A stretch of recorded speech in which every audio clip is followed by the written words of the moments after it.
throughout history, and especially during the ancient Egyptian times. We will be talking about the role of women during the pharaohs, during the ancient Egyptian times, and the most famous queens during that time, the most famous, of course, pharaohs also. And on this very important issue, we're glad to be joined today by Dr. Ahmed Nour, Egyptologist. Good morning, sir, and thank you very much for joining us. Good morning. A very good morning to you, Doctor. And this month is the month of women. Yes. And when it comes to women in Egypt, I think we do have a very important role since the early ages we have. If we are going to talk about our social, our economic, our political role, we are going to speak a lot. But let's start, or let's focus on the pharaonic era. What was the position of women in general? First, in this month, like you mentioned, we have the celebration of women in all the world. We have the International Day of Women in March, and we have in 21st of March the Day of Mother here in Egypt. A woman was so important in ancient Egyptian history from the beginning. In ancient Egyptian religion, goddess Isis was a famous goddess, and also she was wife of god Osiris and mother of god Horus. Usually when they represented a famous god, must be the famous goddess or the wife beside him. So we have in each village, in each city, also in Luxor, Ammon, we will find Mut.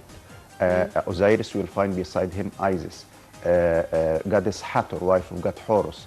The goddess of happiness in ancient Egypt was goddess Bastet. So in ancient Egyptian religion, it was so important, and the woman was so important in the daily life. So they represented her in all the tombs. When they started to represent the goddess Isis, and she already did a big part of history of the religion in ancient Egypt, because she first wanted to be beside her husband after he was killed by Set. She helped her son Horus, and then became a famous one and became mother of all the kings or the pharaoh in ancient Egypt. The woman so famous because from the beginning they represented her at home, they represented her working with her husband in the Yarrow or in paradise. When they imagined that she will be in second life doing the same work, they represented her also doing many kind of work. She represented her doing bread, beer, the girls, singer, the girl, musical girls, musical woman, dancer. She was so important, and after that we have from the first dynasty a famous queen from the first dynasty till the end of the pharaonic period. So it was so important usually. Right. Well, Doctor, you've just mentioned that there were famous Egyptian pharaohs and queens during the ancient Egyptian times. Would you tell us more about the most renowned Egyptian women during that time? Among which, of course, is Hatshepsut, the very well-known and famous. Hatshepsut was the famous one. Usually they speak about queens from the other civilizations outside of Egypt. We have Semiramis in Mesopotamia, Zenobia in Syria, Balkis in Yemen, but we have in Egypt the famous queen Hatshepsut. Sir, just allow me, was she the only Egyptian queen from Egyptian origin during that time? No, we have before her, but the famous one is Queen Hatshepsut, about 1000 BC, but we have queens from the first dynasty. We have in the first dynasty Merit Neith is a known name maybe for all the people, but Merit Neith was wife of King Waj and the mother of King Din, and maybe she ruled after the death of Waj. From the first dynasty, we speak about 3000 BC. After that, in the third, by the end of the second dynasty and the beginning of the third one, we have Queen Ni Ma'et Hab.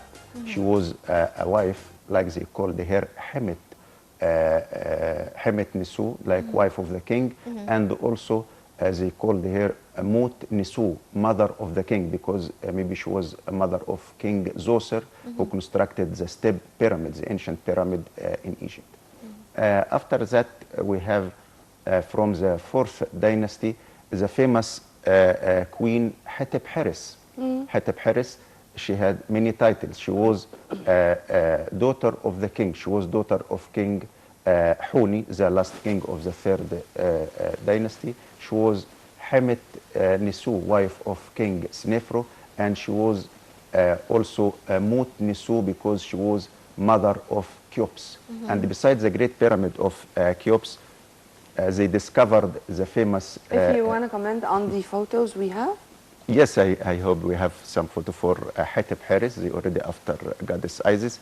So Hatib Haris was a famous queen because also besides the Great Pyramid of Cheops, they discover the treasure of Queen Hatib Haris now in the Egyptian Museum. And we will see later the treasure of Queen Hatib Haris there. So when we speak about the queen from all the kingdom, we have from the first dynasty, from the third dynasty, we have from the fourth dynasty Queen Hatib Haris. And Dr. Noureddin, whenever we are speaking about the Egyptian queens, we cannot ignore speaking about their beauty. Because when it comes to Nefertiti, to Nefertari, Al-Jamila Atat. The beauty came. Yes. And they were very much keen to wear jewelry, purchase stones, to take care of how they look, their makeup, they knew how to be all the time in a good shape, representing the beauty of the Egyptian woman with such black eyes, with such very nice features. If we can speak on this and why the choice of those names in specific for those beautiful queens? First, the name itself, it means beautiful. So Nefret in ancient Egypt, it means great, it means beautiful. So we have Nefret from the fourth dynasty that they represented beside her husband Rahotep in the Egyptian Museum. We have Nefertiti, Nefret E-E-T in hieroglyphic. The lady or the Breti is coming, and you have Nefertari, wife of Ramses II, the most beautiful between all. This is the meaning of the name of Nefertari. So also they were interesting for themselves. When we will see Nefertari, how they represented her clothes, how they represented also the maquillage that she already used, how they represented many kind of wigs that they used from the ancient time, from the old kingdom. It represent also, they represented also many kind of perfume. So when we will see in Stela, we'll find 7 kind of essence or perfume that they represented, that they already used, and they represented in all of their tombs. So in ancient Egypt, they were interested of that. And when you will see how they represented Nefertari in her tomb in Valley of Queens, it is enough to be the model for the modern time, not from 1,000 years ago. Also, Cleopatra, I think, though she was not from Egyptian origin, but she was one of the very famous queens who ruled Egypt. Yes, Cleopatra the seventh was a famous one by the end of the Greek period when she ruled Egypt.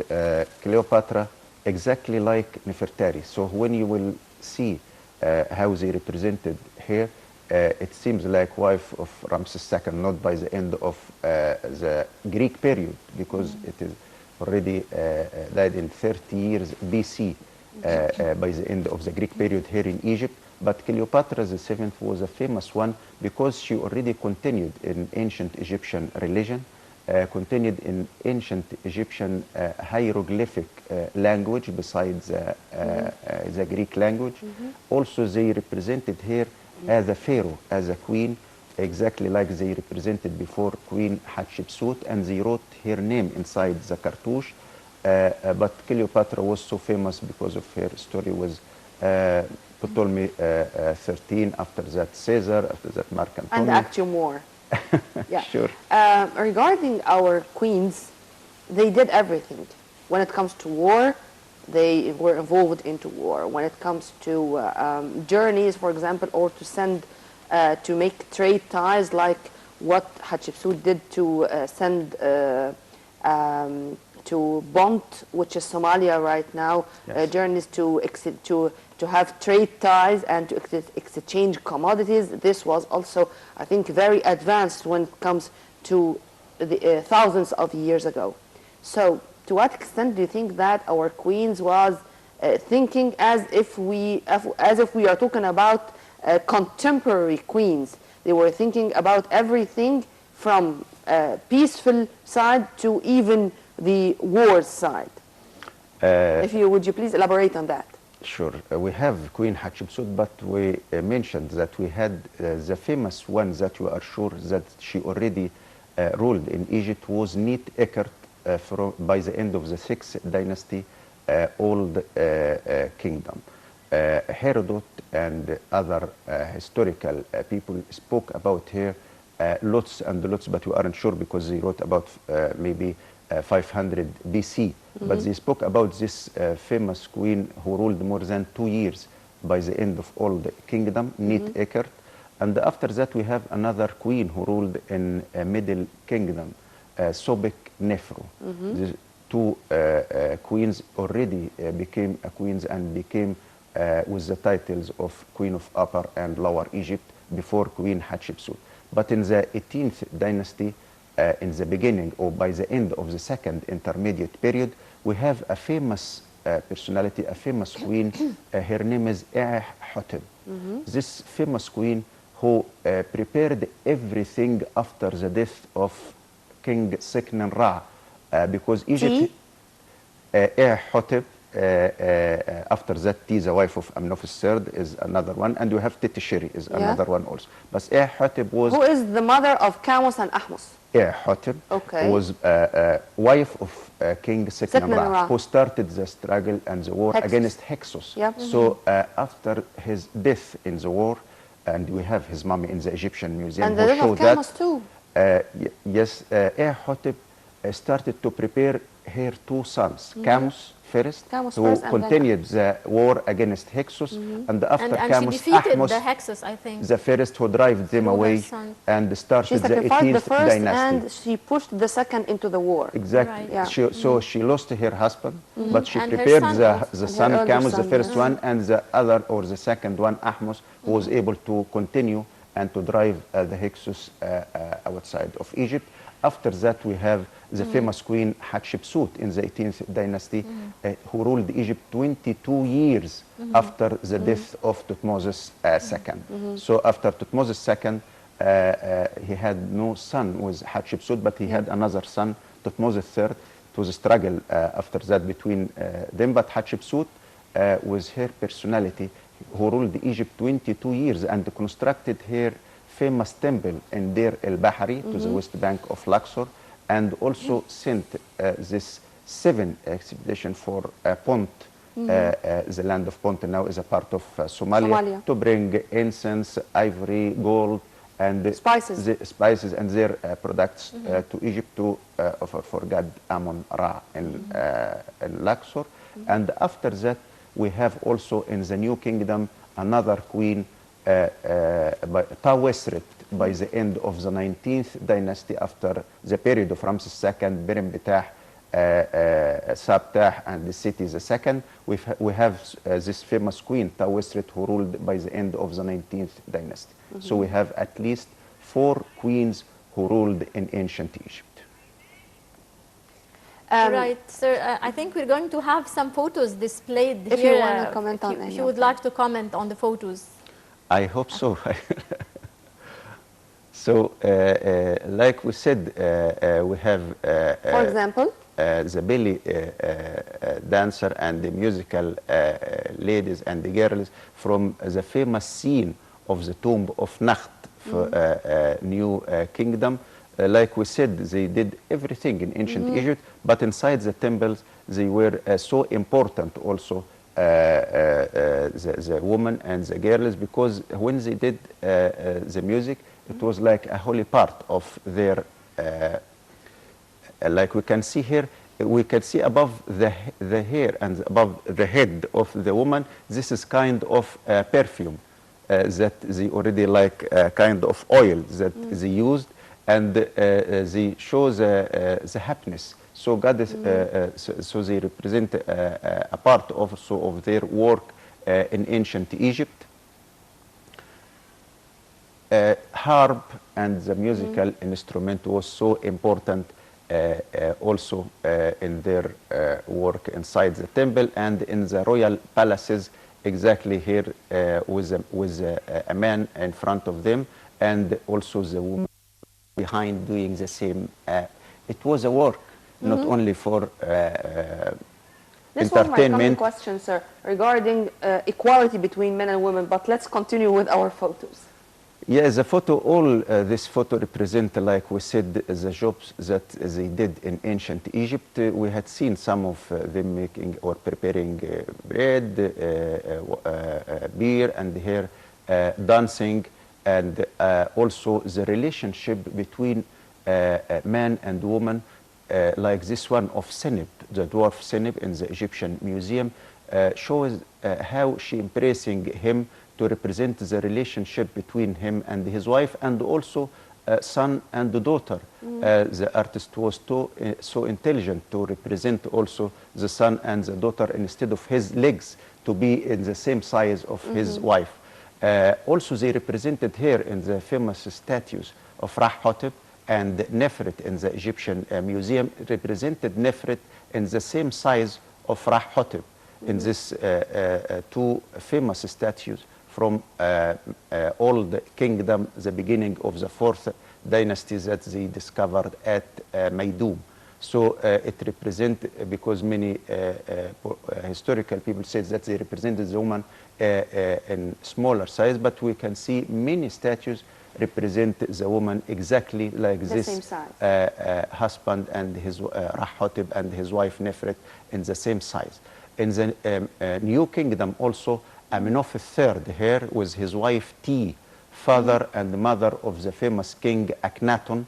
They represented the famous queen Ti in this period, who also did very powerful. She was so strong also, and we know that after her visit to Akhenaton in his new capital of Tal El Amarna, many things changed. Also, after the visit of Queen Ti. Life of Akhenaton was very controversial, I may say. Turning from Amenhotep IV to be Akhenaton, turning from worshipping Amen to worship Aten, he changed everything. To change everything. In art, in religion, everything. Akhenaton need a lot of. So this is Akhenaton and the relationship, the first time to see the king with his daughter in a shape like this, because usually they represented the king in official shape, but here Akhenaton and the Nefertiti, usually they represented their relationship with their daughters, Merit Aton, Meket Aton, and here they represented one of the famous scenes that we never had seen before, Akhenaton kissing his daughter like this. And in other photos we will see, or other scenes, we will see the relationship between all the family. Akhenaton, Nefertiti here with two daughters, also with the sun rays of God Aton. And in other scenes we see a relationship between Akhenaton, Nefertiti, and sometimes 5 daughters of them. Also in this period of Tal El Amarna and the School of Art of Tal El Amarna, they changed everything, and they represented, like here, represented a part of the religion of Aton, the sun, behind the sun god Ra, and sending the sun rays, ending by hands and symbol of life, Ankh. But Akhenaton with his wife Nefertiti and the daughters between them represent the family in ancient Egypt, and especially this is the royal family of Akhenaton and Nefertiti in Tal El Amarna. Also after Akhenaton we have Tutankhamun, and here in the throne chair of Tutankhamun they represented the relationship between him and his wife Ankhis in Ba Amun.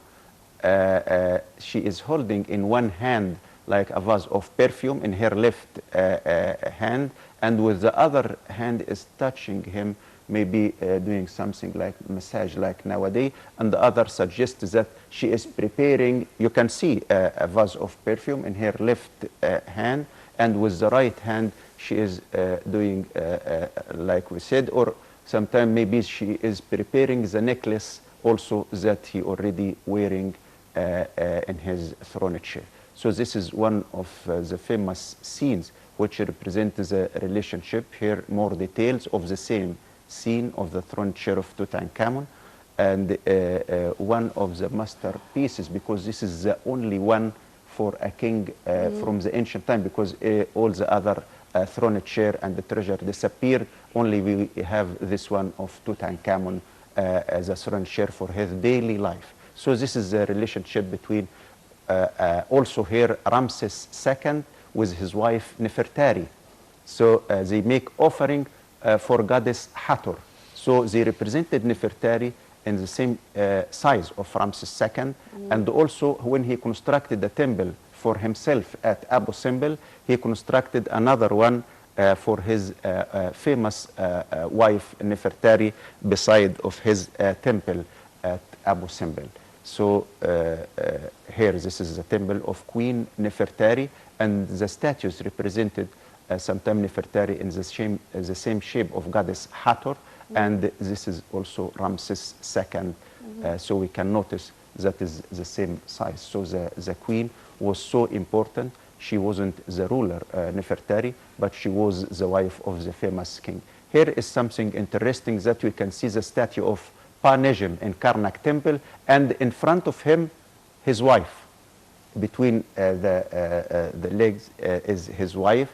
So like we say now, ladies first. So they represented first the wife in front of him.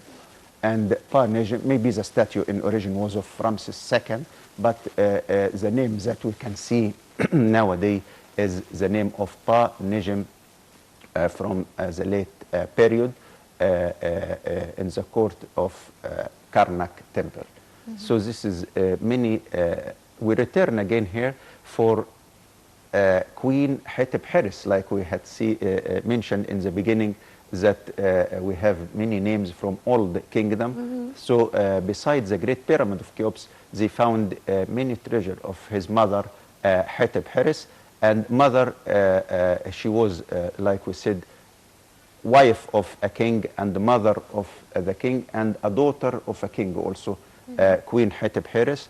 They found a funerary bed or ceremonial bed, and there two kind of chairs of wood inlaid with gold, like that one that they restored and now in her hall in the Egyptian museum.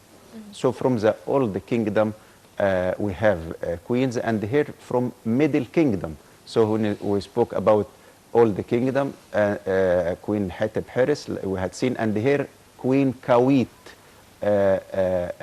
from Middle Kingdom, and also we have many things of the wife of Montuhotep Neb Habit Ra from Middle Kingdom, which represent famous scenes. And you can see in this one how she is preparing the hair of the queen. So this one behind here preparing hair because we found many things. They found many things of mirror. They found kohl or kajal. They found wigs. They found many kind of vases of perfume, many kind of jewelry, necklaces, rings, earrings. So all of these things show how they use the precious stones, and in a specific colored precious stones. I myself, I'm in love with lapis. Lapis lazuli, yes. Lapis lazuli, yeah, the blue one. The blue one, it's beautiful. You can imagine, and with the golden marks inside it, it proves that it's original. And they are all the time saying that whenever you're going to find those veins of gold, then it's purely Egyptian and it's purely original. You can imagine when they found all this for King Tutankhamun, the young pharaoh who died in 18 or 19 years old.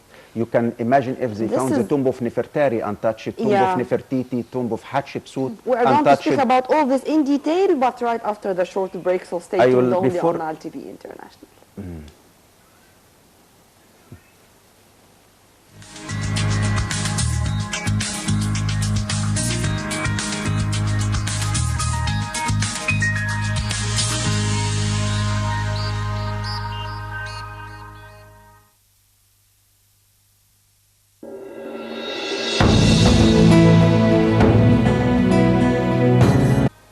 Welcome back, ladies and gentlemen. And as we mentioned earlier, we're going to be talking and continuing our discussion about the women in ancient Egyptian Egypt, and still with our guest, Dr. Ahmed Nour, Egyptologist and the back to you, sir. And of course, we're still continuing our discussion on the status of Egyptian women in the ancient Egyptian history, and specifically I would like to ask you about the achievements of ancient Egyptian women. We talked about a lot of queens and pharaohs, women queens and pharaohs during the ancient Egyptian time. Would you please tell us more about their achievements? Like we mentioned that so important, the woman in ancient Egypt, I would like to start again with something important, that we have very famous also women in our religion. So we have wife of Prophet Abraham from Egypt, Hagar, and with Hagar he had his son Ismail, and Ismail like grandfather of Prophet Muhammad. So this is from Egyptian wife. We have also after that the famous story of Prophet Joseph with Egyptian woman, wife of Al-Aziz. So this is must mention that. Also something so important in with Prophet Moses, we have wife of Pharaoh who believed of Moses and believed of his God, and she suffered enough lots and lots in from the Pharaoh. And Since after that, sir, something so important, we have wife of Prophet Muhammad from Egypt, Maria. Maria or Mary, that Al-Muqawqas, the ruler here, sent as for prophet, and she married also and became a wife, and from Maria he had his son Ibrahim. Only so this is the Egyptian woman, so is so important also in our religion. History. Or in Sure, all sir. the religion. But since you've mentioned religion, we all know about the Egyptian history that they believed that there is another life and that everyone is going to be asked. The Ka and Ba, I think, soul and body, and everyone should answer those questions regarding, have you killed even an animal, have you polluted the Nile, and when the answer is no, for all the bad questions, he is going to go to paradise, and if no, he is going to be punished. Yeah.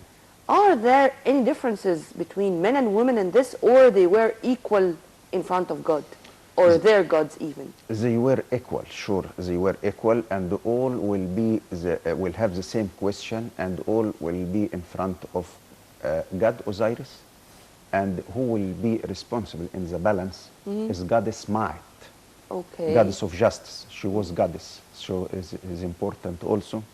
So man or woman were equals.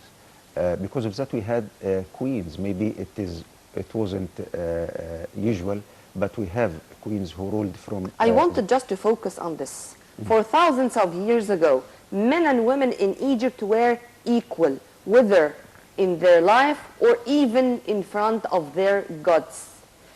Whenever it comes to this, you would just, if you permit me to make a very, very tiny, small comparison, how the Egyptian woman was treated with dignity, with pride, with being equal in everything, and what was happening in the very same periods of time worldwide. Because whenever we are saying this, we are saying that we are to be Egyptians, not just in words, but it was historically proven that we had this kind of dignity for thousands of years. Thousands of years ago, we should be proud of the position of women. You agree? Sure, that we mentioned also the woman was prophet, and we mentioned the woman in ancient Egypt was so important from the first dynasty. We speak about 5,000 years ago.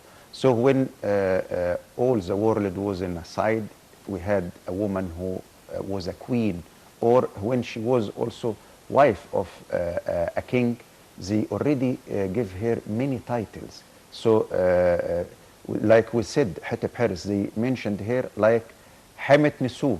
They mentioned her like Sat Nisu.